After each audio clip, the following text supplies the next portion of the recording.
Bonjour à tous, il est 11 heures, donc on va commencer notre sixième webinaire. Aujourd'hui, on a le plaisir d'accueillir Cédric Ringenbach. Bonjour Cédric. Bonjour. Rapidement, un petit pitch de votre parcours, même si vous pourrez au cours de ce webinaire nous en dire un petit peu plus. Alors, vous êtes ingénieur diplômé de l'École centrale de Nantes, Mhm. ancien officier de réserve de la marine, skipper et moniteur de voile sur croiseur. En 2010-2016, vous avez été directeur du think tank de Shift Project. Et suite aux différents rapports du GIEC, bah, vous avez été sensibilisé justement à cette démarche qui vous amène à être auteur et fondateur de cette célèbre fresque du climat et président de l'association éponyme, Fresque du climat qu'on retrouve dans beaucoup d'entreprises et vraiment célèbre, bravo. En 2020, vous avez fondé le cabinet Blue Choice qui accompagne les entreprises dans la sensibilisation et aux enjeux climatiques. C'est justement ce qui nous amène aujourd'hui vu que vous avez cette expertise justement pour proposer aux entreprises la compréhension, enfin en tout cas les risques et les opportunités envers leur transition, aujourd'hui vous allez nous parler des conseils pratiques en fait que les entreprises peuvent adopter pour intégrer les enjeux climatiques dans leur stratégie. Alors, juste quelques éléments, notamment pour l'assistance. Alors, merci de bien garder vos caméras et vos micros coupés. C'est important parce que ça permet justement d'avoir une bande passante nécessaire. Si vous avez des questions, n'hésitez pas à nous faire part de vos questions dans le chat ou en tout cas au niveau de la conversation. Nous prendrons les différentes questions au fur et à mesure et nous les poserons à la fin de votre exposé, Cédric. Mhm. Ce webinaire est enregistré et donc nous ne manquerons pas, une fois qu'il sera monté, de vous envoyer des liens de telle sorte que vous puissiez vous délecter des paroles de Cédric et bien entendu des différents conseils qu'il est susceptible de nous apporter pour pouvoir intégrer ces enjeux climatiques dans la stratégie globale. Cédric, c'est à vous. Merci Mohamed. Alors, c'est parti. Je vais faire défiler les slides. Ça, c'est la présentation. On l'a déjà eue. Donc, en effet, j'ai créé la fresque du climat, mais là, je vais plutôt vous parler non pas des causes et des conséquences du changement climatique, mais plutôt de comment est-ce qu'on fait la transition, notamment dans une entreprise. Et on va parler des risques et des opportunités de transition. Alors, pour démarrer, c'est toujours une bonne idée de redonner les définitions. Je vais donner une définition des risques de transition et je vais surtout dire dans la foulée ce que ce n'est pas. Les risques de transition, c'est les risques et les opportunités de transition, c'est ce qui pourrait arriver à mon entreprise dans l'hypothèse où la transition a lieu. Voilà, mais pour de vrai, c'est-à-dire qu'on est vraiment en train de faire baisser les émissions de CO2 au niveau France et au niveau monde. Voilà. Ce qui n'est pas le cas aujourd'hui. Donc, il ne faut pas confondre avec les risques physiques. Donc, on va faire le distinguo tout de suite avec les risques physiques. Les risques physiques, c'est les conséquences du changement climatique sur l'activité de mon entreprise. Alors que les risques de transition, c'est les conséquences des mesures que l'on va prendre pour contrer le réchauffement climatique sur mon entreprise. Donc, les risques physiques sont dans le domaine du groupe 2 du GIEC, le groupe de travail numéro 2 du GIEC qui travaille sur l'adaptation et qui cherche à gérer l'inévitable, alors que les risques de transition sont plutôt le domaine du groupe 3 du GIEC qui consiste à faire de la mitigation, donc à éviter l'ingérable. Et on a parfois l'habitude de réunir ces deux familles de risques dans ce qu'on appelle les risques climatiques, avec la petite nuance que ce qu'on appelle risque physique, ça peut être des risques physiques autres que climatiques. Voilà, donc là, c'est les risques physiques climatiques et les risques de transition. Et la transition, c'est également pas forcément que le climat. On peut intégrer dans la transition d'autres thématiques comme l'eau, la biodiversité et autres, qui peuvent, elles aussi, amener du réglementaire et présenter des risques et des opportunités de transition. Donc aujourd'hui, on va se concentrer sur les risques de transition. Alors, il ne faut pas non plus confondre avec avoir un plan de décarbonation. Voilà. Personnellement, j'ai eu l'occasion, la chance d'animer la fresque du climat devant les COMEX de plusieurs grandes entreprises et assez systématiquement, je les ai challengés pour sur les questions des risques de transition.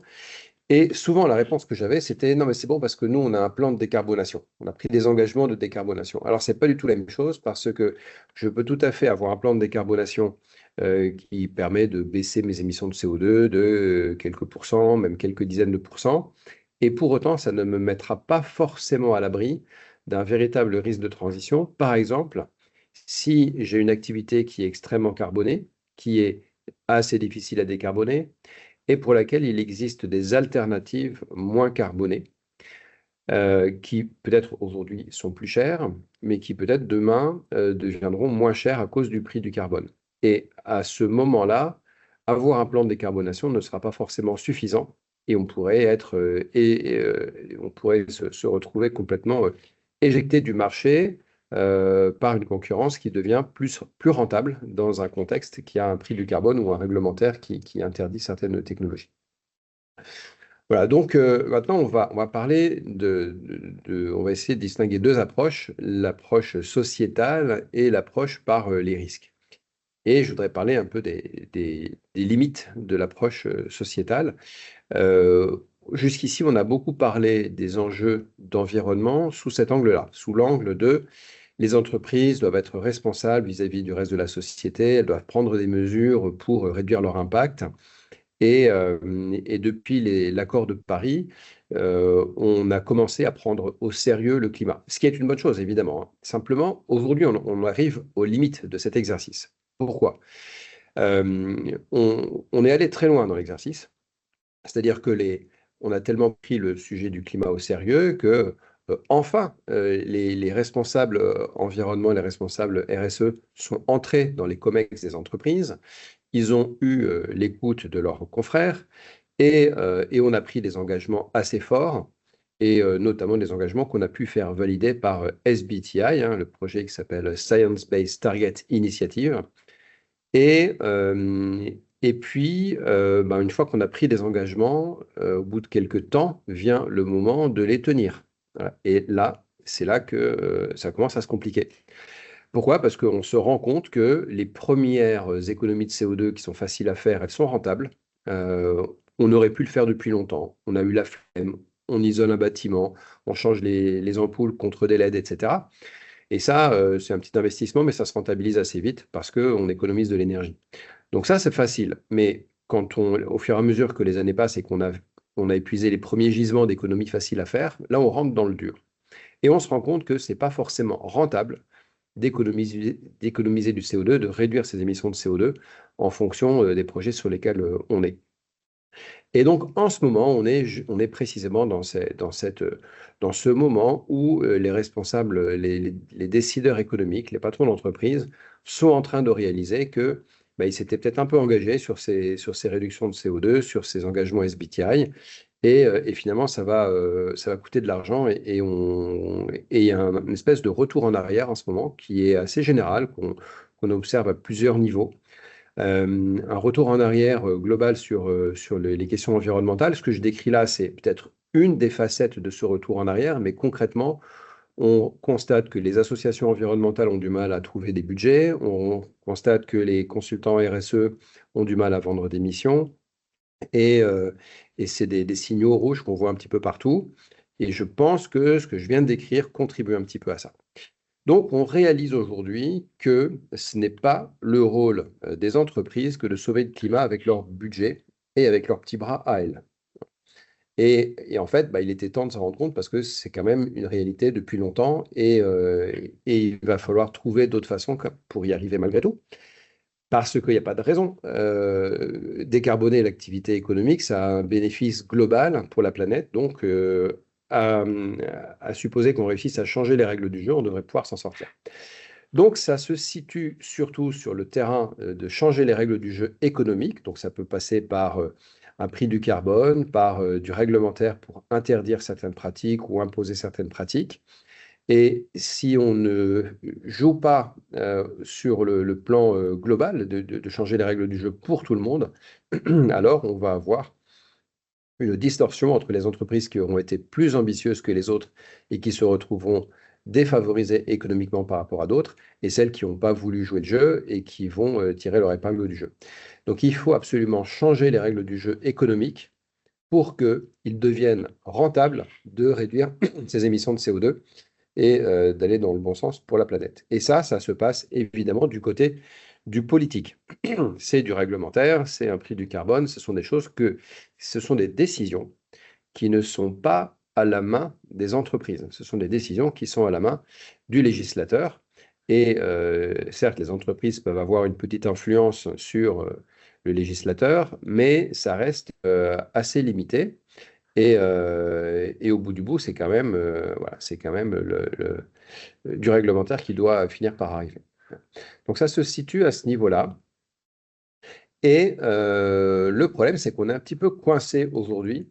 On est coincé dans un cercle, un triangle un cercle vicieux de l'inaction plutôt. Un cercle vicieux de l'inaction qui est que les politiques n'envoient pas de signal réglementaire aujourd'hui. Alors, je ne dis pas qu'il n'y a rien qui est fait, hein. Il y a bien des lois qui passent, il y a des choses qui avancent, mais on est très loin d'être au bon niveau pour s'assurer de rester sous les 2 degrés au niveau mondial. Les politiques n'osent pas envoyer de signal réglementaire parce qu'ils estiment que les entreprises ne sont pas prêtes, hein. Et quand ils essayent, d'ailleurs, ils se retrouvent très vite avec les lobbyistes dans leur bureau pour leur expliquer que ce n'est pas possible. À partir du moment où ils n'envoient pas de signal réglementaire, eh bien, les entreprises ne vont pas se préparer. Et si elles ne se préparent pas, eh bien, elles ne vont pas être prêtes. Voilà. Et c'est le cercle vicieux. On est coincé pour l'instant dans ce cercle vicieux. Donc, comment est-ce qu'on va en sortir? Je m'adresse à des dirigeants d'entreprise. Et donc, ce sur quoi on va pouvoir jouer, c'est en ce qui concerne les entreprises, c'est de se préparer à l'éventualité que ce réglementaire arrive. Voilà. Pour moi, elle est là, la responsabilité des entreprises. Elle n'est pas dans le fait d'aller sauver le climat avec leurs petits bras, elle est dans le fait de se préparer à un changement de réglementaire qui pourrait arriver, pour ne pas freiner l'avènement de ce changement réglementaire. Et c'est là qu'on va parler des risques et des opportunités de transition. On va rentrer dans le vif du sujet. Alors, on a dit risque de transition. Dans risque de transition, il y a le mot risque. Et alors, on va regarder comment est-ce qu'on fait d'habitude pour gérer des risques. Parce que dans une entreprise, dans les grandes entreprises, même certaines ETI, on a un département de gestion du risque et on a l'habitude de gérer des risques physiques, des risques d'accident du travail, des risques climatiques, hein, d'ailleurs, les risques physiques climatiques. Mais là, on est confronté à un risque qui est d'une autre nature. Pourquoi? D'habitude, quand on fait une approche de gestion du risque, on évalue, on liste des aléas. Ensuite, on mesure l'impact qu'ils pourraient avoir sur notre activité économique, et puis on essaye d'évaluer leur probabilité.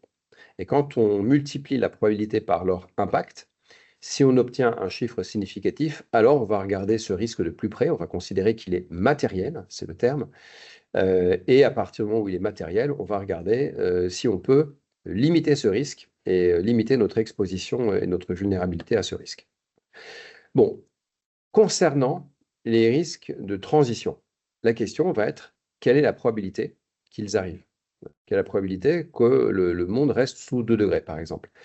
Eh bien, cette probabilité n'est pas donnée par les rapports du GIEC. Donc là, je vous ai montré, je vous montre ici un graphique qui est les 5 grandes familles de scénarios du GIEC concernant les émissions de CO2. Vous avez celle du bas qui permet de sauver le climat, la bleu clair qui permet d'être sous les 1,5 degré, la bleu foncé qui permet d'être sous les 2 degrés, et puis les scénarios rouges tout en haut qui sont business as usual et qui vont complètement exploser le climat. Est-ce que le GIEC donne des probabilités comme ça de l'un ou de l'autre? Eh bien, pas du tout. Donc, non seulement le GIEC ne donne pas de probabilité sur ces scénarios, mais surtout, il dit qu'il ne le fait pas et il dit qu'il ne peut pas le faire. Pourquoi?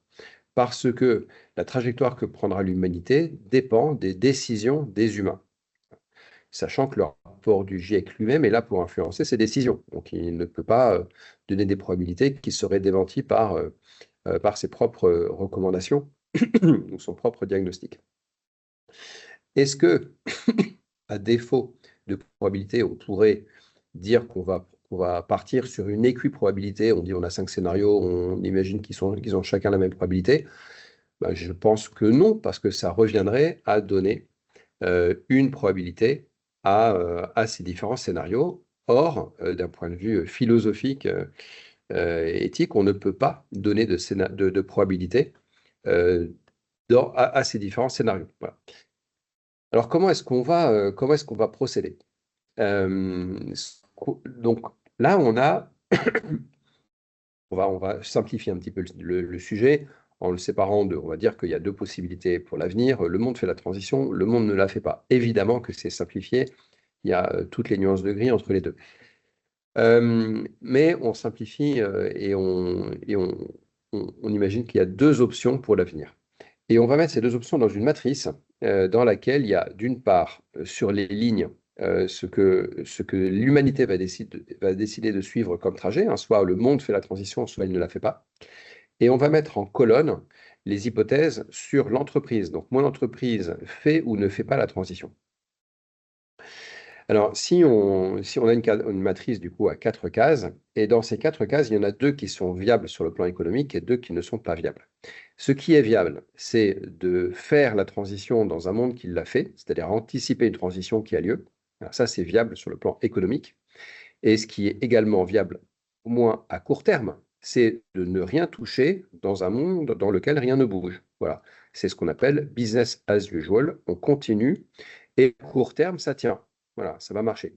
Bon, à long terme, on sera tous morts, mais là, c'est plutôt ça se compte en décennies, c'est-à-dire que, enfin, on sera tous morts. On va se prendre le changement climatique dans la figure et ça va vraiment très mal se passer, y compris sur le plan économique. Mais ça, c'est pour dans plusieurs décennies et c'est pas l'horizon de temps auquel les entreprises réfléchissent. Nous, on se situe sur un horizon de temps qui est celui des entreprises qui prennent des décisions à l'heure actuelle. Alors, il y a deux choses par contre qui ne sont pas viables. Ce serait de ne pas anticiper une transition qui a lieu. Ce n'est pas viable sur le plan économique, hein. Je ne parle pas du tout du plan moral, je parle du plan économique.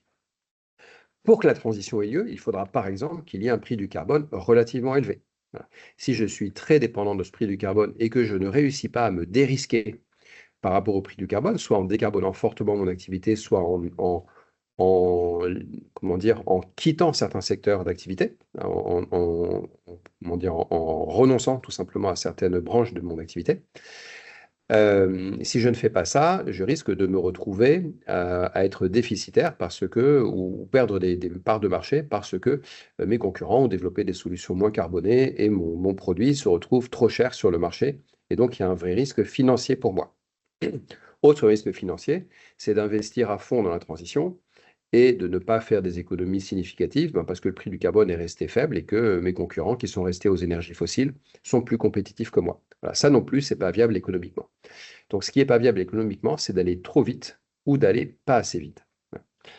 Alors, c'est pourquoi on fait cette matrice, sachant qu'on n'a pas de probabilité pour distinguer ce qui va se passer sur la ligne 1 et la ligne 2. Alors, il n'y en a pas non plus sur les colonnes, puisque c'est vous qui allez décider quelle colonne vous choisissez. Ce qu'on propose de faire, donc on n'a pas le choix en fait que de naviguer dans l'inconnu, hein. C'est-à-dire qu'on ne connaît pas le futur, personne n'a de boule de cristal. On va devoir naviguer dans l'inconnu et qu'on le veuille ou non, quand on est décideur dans une entreprise et qu'on doit prendre une décision sur l'avenir pour des assets qui vont durer longtemps, on fait un pari. Alors je parle uniquement du cas où votre entreprise doit prendre des décisions qui ont un impact sur le long terme. Alors on parle d'investir dans un actif immobilier, dans un actif industriel qui va durer plusieurs décennies. Quand on a deux options, une qui est carbonée et l'autre qui est décarbonée, alors on est face à un risque de transition parce qu'on est fortement dépendant du prix du carbone pour la rentabilité financière de l'investissement qu'on est en train de faire. Ça va également être le cas si on décide de liquider une activité entière dans son entreprise. Ça va prendre du temps et si finalement le monde n'a pas fait la transition, on aura liquidé une activité rentable pour rien alors qu'on aurait pu la garder. Voilà. Donc dès qu'on a des décisions à prendre qui consistent à choisir entre deux options A et B, dont une est carbonée et l'autre non, et qui vont avoir un impact sur du long terme, on parle de plusieurs décennies, alors Aujourd'hui, étant donné qu'on ne connaît pas la probabilité que le monde reste sous les 2 degrés ou pas, par exemple, eh bien, on est obligé de faire un pari, qu'on le veuille ou non. Donc maintenant, la question, c'est de savoir comment est-ce qu'on fait ce pari et comment est-ce qu'on prend une décision malgré tout éclairée. Il s'agit au minimum d'être conscient du pari qu'on est en train de faire. C'est ça qu'on propose comme approche. Donc, je reprends mon carré qu'on a appelé le carré de Pascal et je vais vous proposer une réflexion qui permet de passer du quantitatif au qualitatif, hein. Donc, on a vu qu'on manque d'éléments sur le quantitatif, donc on va essayer de faire des raisonnements plutôt qualitatifs, parce que le pari qu'on va devoir faire, on va devoir le faire avec nos tripes, finalement, à l'arrivée. Donc, je vais vous poser la question suivante. La question suivante, est-ce que je préfère gagner 1 million d'euros? Alors, je dis 1 million, mais ça dépend de la taille de votre entreprise, hein. Ça peut être 1 million, ça peut être 1 milliard. En tout cas, c'est une somme qui change significativement la donne pour vous. Euh, Est-ce que je préfère gagner 1 million d'euros parce que la transition a eu lieu et que je l'ai anticipé, ou parce qu'on est tous restés dans le business as usual? La, la- la réponse a l'air d'être évidente. On préfère évidemment que la transition ait lieu, quoique, si elle a lieu et que je l'ai anticiper cette transition, ça va être du travail, hein. Il va falloir se bouger. Donc, c'est pas si évident que ça comme réponse, mais on a plutôt envie de se dire, bah, évidemment qu'on préfère que la transition ait lieu. Voilà. Et à ce moment-là, on va l'anticiper. Bon, autre question qui est un peu plus dure. On est un peu dans le sketch de Pierre Palmade là. Est-ce que je préfère perdre 1 million d'euros? À nouveau, c'est pas, c'est 1 million, 10 millions, 1 milliard, ça dépend de la taille de votre entreprise. C'est un montant qui est tel que votre entreprise est véritablement mise en danger et qui peut vous coûter votre poste. Voilà, on parle de ça. On parle d'un truc sérieux. Est-ce que je préfère perdre 1 million d'euros parce que je suis allé trop vite ou parce que je suis allé pas assez vite? Voilà. Sérieusement, voilà. Dans tous les cas, à la fin, j'ai perdu mon job, la boîte a fait faillite. Est-ce que je préfère perdre parce que je suis allé trop vite? Et donc, les autres n'ont pas suivi, j'ai fait un pari et je l'ai perdu. Voilà. Ou est-ce que je préfère perdre parce que je ne suis pas allé assez vite et le monde est allé plus vite que moi, il y a eu un prix du carbone et j'ai fait faillite à cause de ça. Voilà. Et donc, là, la question, poser cette question de cette façon-là, ça permet d'être complètement déconnecté des questions quantitatives parce qu'on perd la même quantité d'argent des deux côtés. Voilà. Ça vous permet déjà d'un petit peu comprendre au fond de vous ce à quoi vous aspirez et sur quel avenir du monde vous avez envie de parier. Dernier point, pour pouvoir véritablement faire ce pari, à la fin, il va s'agir pour l'entreprise de se forger une intime conviction sur la trajectoire que l'humanité va prendre. Parce que la, la littérature économique et scientifique ne nous donne pas de probabilité sur les trajectoires que va suivre l'humanité. Par contre, il n'est pas interdit pour des dirigeants de se forger une intime conviction sur ce qui va se passer à l'avenir. Et là, pour le coup, c'est tout à fait légitime, mais ce n'est pas issu de la littérature économique ou scientifique, c'est juste issu de votre intime conviction. Et c'est une décision qui doit forcément être prise par la direction, ça peut être le COMEX, le conseil d'administration, qui doit venir de tout en haut. Et une fois que c'est fait, une fois qu'on a pris cette décision, on est en mesure de la décliner dans l'entreprise, notamment parce qu'on peut la traduire sous la forme d'une hypothèse de trajectoire de prix du carbone. Et à partir du moment où vous avez une hypothèse de trajectoire du prix du carbone, eh bien vous pouvez beaucoup plus facilement euh, prendre des décisions, y compris financières, y compris sur du long terme, parce que une trajectoire de prix du carbone, ça se met dans un tableur Excel pour pouvoir faire des calculs d'amortissement et de rentabilité financière des investissements que vous allez faire. Donc, à l'arrivée, c'est bien une question de prendre une décision avec ses tripes et de donner un cap. Le but étant d'embarquer les autres, hein, que votre entreprise ne soit pas la seule à aller dans une direction. Plus les entreprises seront nombreuses à aller dans une direction, plus les politiques seront confortables à l'idée d'envoyer un signal réglementaire fort, parce qu'ils seront convaincus qu'il y a au moins un certain nombre de gagnants dans cette histoire. Et je vous remercie pour votre attention. Je suis un tout petit peu en avance, ça laisse du temps pour les questions. Voilà. Ça va laisser justement pas mal de temps pour échanger. Alors, avant de prendre les questions de l'auditoire, j'ai trouvé très intéressant certains passages, notamment lorsque vous parliez de moralité versus économie. Et Mhm. donc là, on pose une question qui est un petit peu plus, je dirais, qui sort du contexte économique. C'est euh, à quel moment, en fait, est-ce que les entreprises vont rentrer dans une logique de moralité? Mhm. Alors qu'elles ont des comptes de résultats et qu'elles ont à faire face à des actionnaires. Je veux dire, quand est-ce qu'on commence justement à intégrer ces grands enjeux climatiques dans le cadre d'une stratégie d'entreprise, Mhm. alors qu'on a une économie, quoi qu'on puisse dire, qui reste au marché, ou en tout cas qui reste accessible, Mhm. et comment on concilie justement le compte de résultat versus la moralité de cette organisation. Très bonne question parce que j'ai eu l'air d'évacuer le côté moral. Pas du tout. Donc, ça va me permet d'y répondre. Pas du tout. Ce que j'ai juste voulu dire, c'est que le côté moral ou éthique de l'entreprise ne doit pas aller se nicher dans des investissements qui peuvent la mettre en danger. Parce que sinon, elle va mourir et ça nous fera une belle jambe. Voilà, on n'aura pas sauvé ni le monde ni l'entreprise. Voilà. Ça. Par contre, là où il y a vraiment une question de moralité et d'éthique très forte, c'est dans l'action de l'entreprise vis-à-vis du législateur. C'est dans les actions de lobbying. Une entreprise qui s'oppose à ce qu'on mette en place des changements réglementaires qui vont dans le bon sens pour la planète et pour le climat, ça, c'est quelque chose qui est profondément immoral et non éthique. Euh, et là, pour le coup, on peut parler de sa responsabilité sociétale, sa responsabilité vis-à-vis de la société. Donc, vouloir ne pas changer les règles du jeu parce que c'est beaucoup plus confortable que de changer, tout simplement, parce que si on change et si on change le réglementaire, ça veut dire forcément qu'on va devoir adapter son métier, faire changer son business model, et ça va être du boulot. Et du boulot pour l'équipe dirigeante, pas juste pour l'ensemble des salariés. Il va falloir repenser l'entreprise. Donc ça concerne tout le monde et surtout la tête de l'entreprise. Donc, on pourrait être tenté de s'opposer à un prix du carbone, de s'opposer à des interdictions, etc., à tout le réglementaire. Bon, les entreprises ont très souvent, enfin, ont plus souvent un avis négatif sur des changements réglementaires que positif, hein, mais là, il va falloir repenser les choses en se disant, un changement de règle du jeu n'est pas quelque chose qui va vous faire perdre systématiquement. Hein, quand on a introduit la règle du hors-jeu au foot, les équipes ne se sont pas mis à crier en disant, ah bah non, on ne pourra plus jamais marquer des buts. Parce que la règle du hors-jeu, elle s'applique à notre équipe comme à l'équipe d'en face. Donc, c'est un changement de règle du jeu et ça fera que le spectacle sera plus sympa parce que le jeu sera plus fluide. Voilà. Et à l'arrivée, bon, on va s'adapter à cette nouvelle règle. Et c'est ni bien ni pas bien, c'est neutre, c'est un jeu à somme nulle.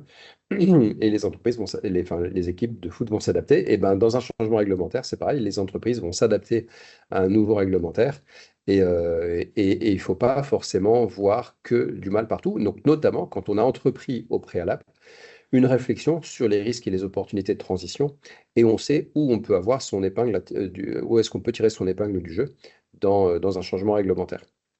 Et du coup, pour aller au bout de la logique, ce qui est le plus légitime pour une entreprise, c'est même de faire un lobbying dans le bon sens, c'est-à-dire anticiper le réglementaire, et ensuite aller voir le législateur avec sa fédération professionnelle pour dire, bah, maintenant, il serait bien temps d'interdire telle technologie parce que c'est vraiment pourri, et notamment quand on a commencé à trouver des alternatives à cette technologie.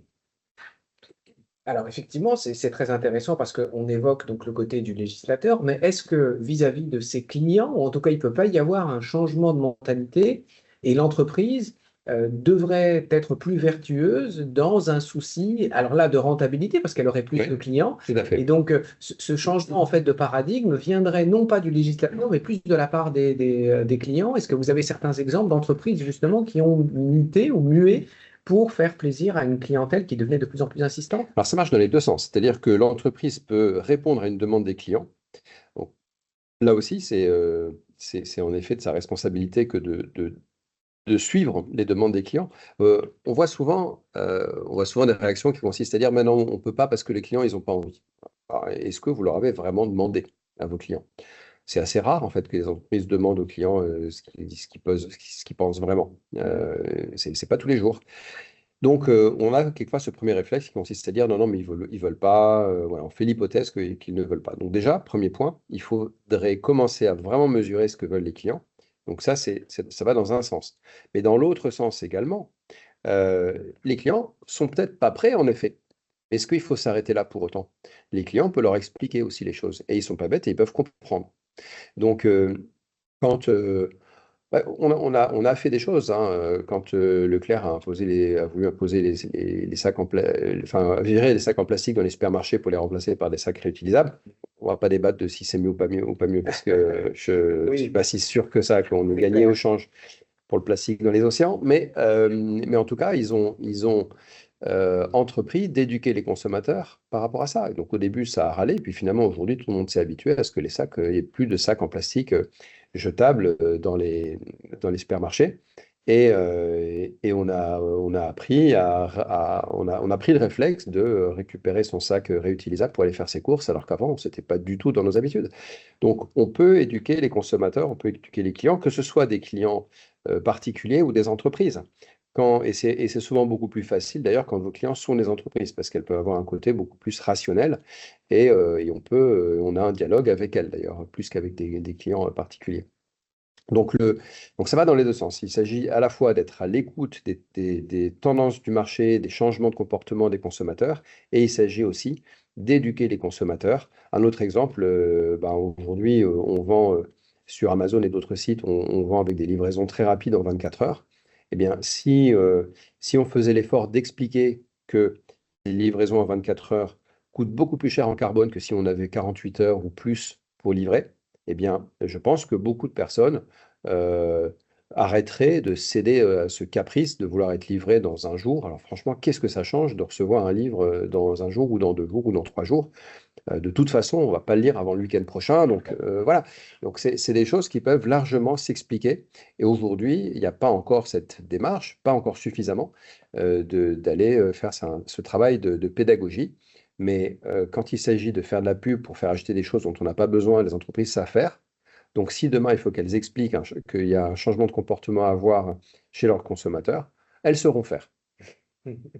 Mais elles seront faire à partir du moment où c'est pas anti-économique, parce qu'elles Bien sont sûr. également. Ça, mais ça peut même aller jusqu'à expliquer que certains objets vont devenir plus chers et que c'est normal. Complètement, Et ça pourra passer. complètement. Alors, avant de passer à la question de Martin, justement, sur la veine qu'on vient de voir, pour la développer un petit peu plus, est-ce qu'un jour on pourra avoir un système de cotation, de rating, de scoring d'entreprises qui sont plus ou moins vertueuses et que ça pourrait être un critère de choix, comme on peut l'avoir dans l'agroalimentaire, par exemple, mais cette fois plus au niveau des entreprises, au niveau peut-être même des sites Internet? Est-ce que c'est quelque chose qui est envisageable justement pour permettre de mettre en avant et que ce côté vertueux devienne une vraie valeur Mm. ajoutée, un vrai argument au choix du client et même du politique. Alors, il y a des choses qui commencent à arriver, hein, mais en effet, ça fait partie des choses qui sont à développer parce que l'information, c'est un vrai levier de changement. Ça permet de savoir où on en est, ça permet d'y voir clair pour les consommateurs qui aimeraient bien. Les consommateurs aujourd'hui, ils peuvent être plus ou moins sensibilisés et ils se sentent un peu dépourvus parce qu'ils disent mais qu'est-ce qu'on peut faire? À notre niveau, qu'est-ce qu'on peut faire? Ben, c'est normal, ils n'ont pas l'info. Ils n'ont pas l'info quand ils vont au supermarché de savoir s'il vaut mieux acheter ceci ou cela. Et s'il y avait des indicateurs qui leur donnaient un score un peu l'équivalent du Nutri-Score, mais pour les questions environnementales, Mhm. peut-être qu'ils seraient en mesure de commencer à en tenir compte, même si ça coûte un peu plus cher, suivant les moyens financiers qu'ils ont, ils vont aller vers les produits plus vertueux. Alors, on parle évidemment d'indicateurs qui sont multicritères parce qu'il y a le critère du carbone, il y a le critère de la pollution, il y a les critères de l'eau, il y a la biodiversité, tout ça, ce sont des critères différents. Et les calculs d'empreinte environnementale ne sont pas toujours faciles à faire. Mais les méthodologies avancent, on est capable de plus en plus de faire des choses et ce serait bien d'avoir en effet ces indicateurs. Il y a des indicateurs à avoir en tant que consommateur, citoyen qui avons envie d'avoir une consommation plus raisonnable et euh, vertueuse. Mais il peut aussi y avoir des indicateurs pour les investisseurs. Et là, on va revenir sur les risques et les opportunités de transition, c'est-à-dire qu'un investisseur, à la fin, il veut un rendement financier. Simplement, ça peut être l'intéresser de savoir si l'entreprise dans laquelle il investit, elle sera rentable dans un monde à 2 degrés ou si elle sera plutôt rentable dans un monde à 4 degrés. Parce que cet investisseur lui-même, peut-être qu'il a envie de faire un pari sur l'avenir. Il n'a peut-être pas envie de parier sur un avenir à 4 degrés. Aujourd'hui, cette information n'existe pas. On n'a pas, on a des entreprises qui ont pris des engagements SBTI. Alors, ce n'est pas la même chose, hein. Les engagements SBTI, c'est moi, en tant qu'entreprise, je m'engage à faire baisser mes émissions de CO2. Souvent, ça va dans le même sens. Mais ce n'est pas exactement la même chose. On peut avoir une entreprise qui a pris des engagements SBTI et qui les respecte, mais qui est de toute façon condamnée dans un monde à 2 degrés. Parce que, par définition, elle a une activité qui est structurellement carbonée et qui disparaîtra au profit d'autres activités par ailleurs. Et donc, moi, en tant qu'investisseur, je peux avoir envie de savoir dans quoi j'investis. Et là aussi, il manque encore des informations. Et c'est ce sur quoi on travaille d'ailleurs dans mon cabinet Blue Choice, c'est sur mettre en place un indicateur qui peut marcher sur un projet, mais qui pourra peut-être marcher à terme sur une entreprise, qui consiste à dire, si j'ai le choix entre deux options pour un investissement par exemple dans un actif, l'option A et l'option B, eh bien je voudrais pouvoir savoir à partir de quel type de scénario c'est l'option A qui est intéressante ou l'option B. Par exemple, l'option A sera rentable financièrement, on parle bien d'une rentabilité financière, dans l'ensemble des scénarios qui sont en dessous de 2,3 degrés, mettons. Et si le monde va vers plus que 2,3, eh bien, en ces cas-là, c'est plutôt l'option B. Voilà. Bon, bah, autant le savoir. Voilà, aujourd'hui, on ne sait pas. On n'a pas cette information-là. Pourquoi? Comment est-ce qu'on peut faire pour savoir ça? Ben, derrière un scénario à 2,3 degrés ou un scénario à 3,2 degrés, il y a un prix du carbone qui va avec. Il y a une trajectoire du prix du carbone qui va avec, et derrière une trajectoire du prix du carbone, il y a une rentabilité financière ou pas pour un investissement ou un autre. Merci pour la clarté de votre réponse. Alors, on a 4 questions, 10 minutes. Allons-y. Première Je fais plus question, vite alors. voilà, première question de Martin. Donc, auriez-vous l'amabilité de nous donner votre estimation personnelle de la probabilité de chacun des 5 scénarios du siècle? J'en ai pas du tout. Ouais. Malheureusement, je vais désolé. Alors, j'ai l'espoir j'ai du mal à croire qu'on reste sous les 2 degrés, hein, pour être honnête avec vous. J'ai l'espoir qu'on sera pas trop au-dessus. Et en tout cas, moi, je travaille tous les jours dans mes activités associatives comme professionnelles à ce qu'on soit le plus bas possible. Voilà. Et par contre, si je devais investir de l'argent, je le ferais sur des projets qui ont plus de rentabilité en dessous de 2 degrés, quitte à perdre de l'argent si j'ai pas perdu mon pari. Voilà. Merci. Alors, une autre question de monsieur ou madame Josselin, je ne vois pas vraiment. Donc, la question qui est posée, alors elle est un peu longue, donc je vais la synthétiser. Si ce n'est pas clair, dites-le moi. Donc, la question se pose pas de la même manière aux multinationales, aux grandes entreprises et aux PME. Est-ce que le risque de transition à plusieurs vitesses ne pénaliserait pas les unes par rapport aux autres? Alors, je ne vois pas de lien avec la taille des entreprises. Là où il y a quelque chose qui dépend de la taille des entreprises, c'est le réglementaire, parce qu'il s'applique en général d'abord aux grands groupes, avant de s'appliquer aux autres entreprises. Typiquement, la réglementation européenne sur l'extra-financier aujourd'hui, la CSRD, elle va s'appliquer aux grandes entreprises et elle s'appliquera plus tard aux ETI et puis aux PME. Les obligations de faire des bilans carbone, pareil. Voilà, donc il y a une question d'échéancier pour l'arrivée du réglementaire, parce que les grandes entreprises ont plus de capacité à s'organiser pour faire du bilan carbone, pour faire du réglementaire, etc. Elles ont plus d'équipes disponibles pour le faire. Et puis, avec le temps qui passe, ce réglementaire va s'appliquer à des boîtes de plus en plus petites. Par contre, une réflexion sur est-ce que j'investis dans la transition ou pas, est-ce que je fais un pari sur l'avenir qui est plus vers 2 degrés ou 3 degrés ou 5 degrés, eh bien, la question se pose de la même façon à tout le monde. Peu importe la taille de l'entreprise. Une question de François Quintreau, donc, qui souhaite savoir comment les entreprises qui dépendent fortement du carbone dans leur modèle économique et seront donc les grandes perdantes d'une réglementation en faveur du climat. Donc, il pense notamment à l'impact social. Donc, comment soutenir justement les entreprises qui sont fortement dépendantes du carbone et qui, donc, dans sa logique, seront entre guillemets perdantes, c'est ce qu'il met. Donc voilà, comment on pourrait les soutenir? Ça, c'est une question politique, parce qu'on peut décider de les soutenir ou pas. C'est-à-dire qu'on peut considérer que jusqu'ici, personne n'avait vraiment bien compris les enjeux climatiques, on s'y était pas vraiment mis, et donc on a des entreprises qui se sont positionnées sur des activités très fossiles, et il va falloir les aider. euh, parce que sinon elles risquent de s'opposer au mouvement, et voilà. Et donc on peut avoir cette démarche-là. C'est une démarche politique. On peut aussi dire, bon bah ils ont fait un pari, ils l'ont perdu. Ça, c'est une position qui s'apparente à du libéralisme économique. Voilà. Donc, si on veut être cohérent avec l'idée que on vit dans une économie de marché libérale sur le plan économique, et il se trouve que c'est souvent leur teinte politique dans ces milieux-là. Sans doute. Ouais, souvent. Si on veut assumer ce libéralisme économique, eh bien, dans un monde libéral, on joue, on perd ou on gagne. Eh ben, il y en a qui perdent. Voilà. Et il y aura forcément des perdants, il faut aussi l'assumer.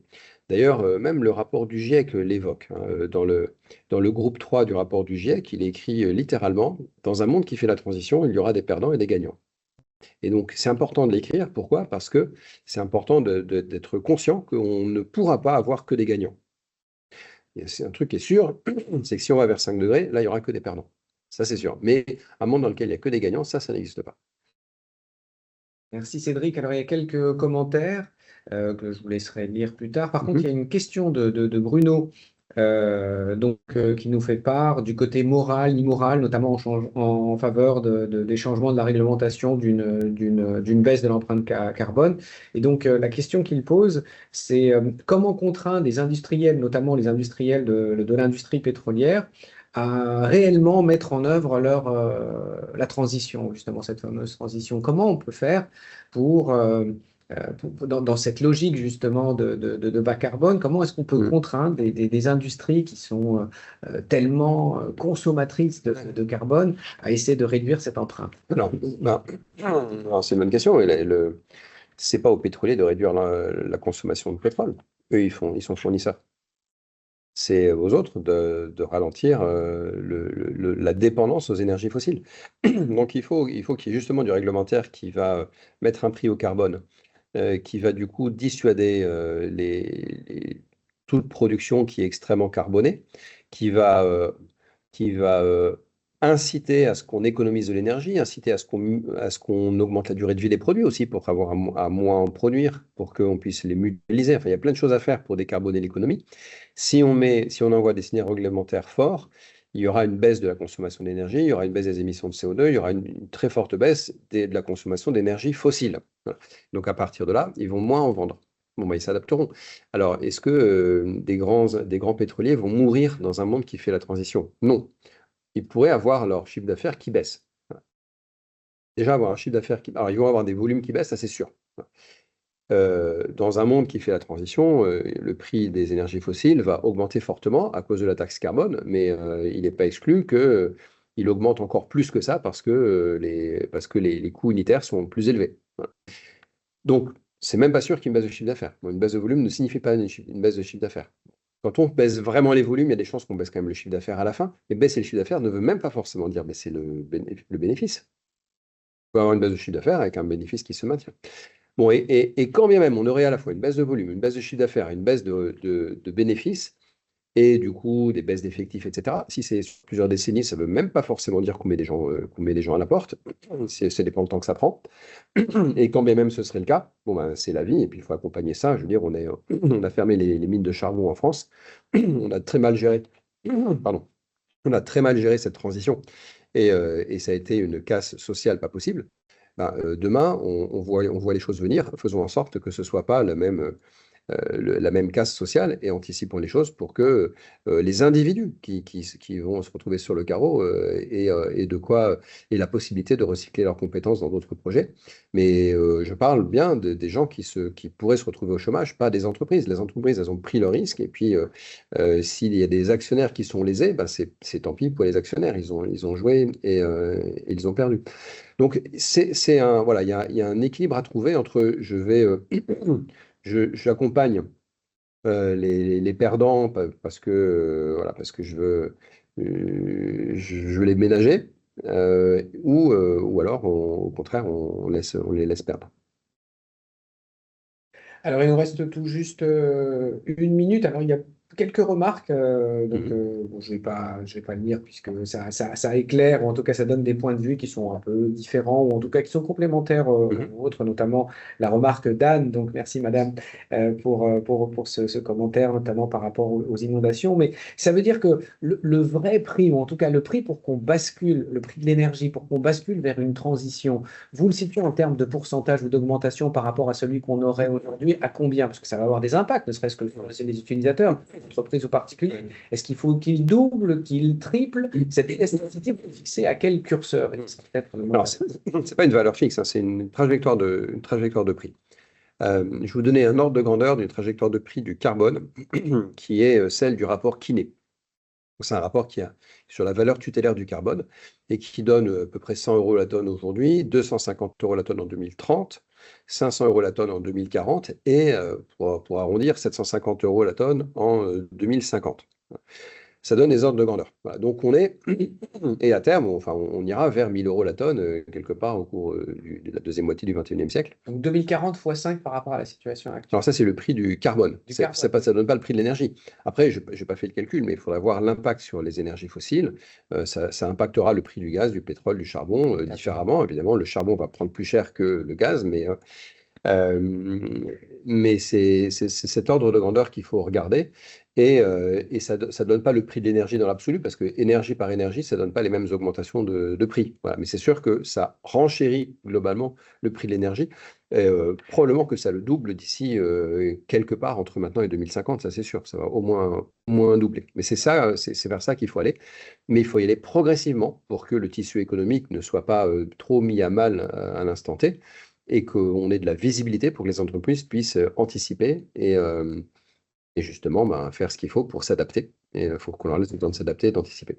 Donc transition, en prenant son temps. Lentement mais sûrement. Voilà, c'est ça. Alors, Voilà. Mais ce qui n'est pas le cas aujourd'hui, on n'a pas de visibilité. Hein. c'est sûr, c'est sûr. Merci beaucoup, merci Cédric pour Merci à cet vous. échange, pour la clarté de votre propos. On peut vous voir plein de conférences sur Internet où justement vous essayez de rendre accessible justement ces notions et de poursuivre les éléments que vous nous présentez. Donc si vous voulez en savoir plus, n'hésitez pas, Blue Choice ou alors sur le CNAM, puisqu'il y a une formation également Oui, qu'on tout va à fait. essayer de proposer en partenariat avec vous pour que les entreprises puissent calculer ou arriver à comprendre leur empreinte carbone. N'hésitez pas à vous inscrire Ouais, à ce absolument. micro-certificat. Absolument, absolument. Merci beaucoup. Merci Cédric. Ouais. Et puis, merci pour vos échanges.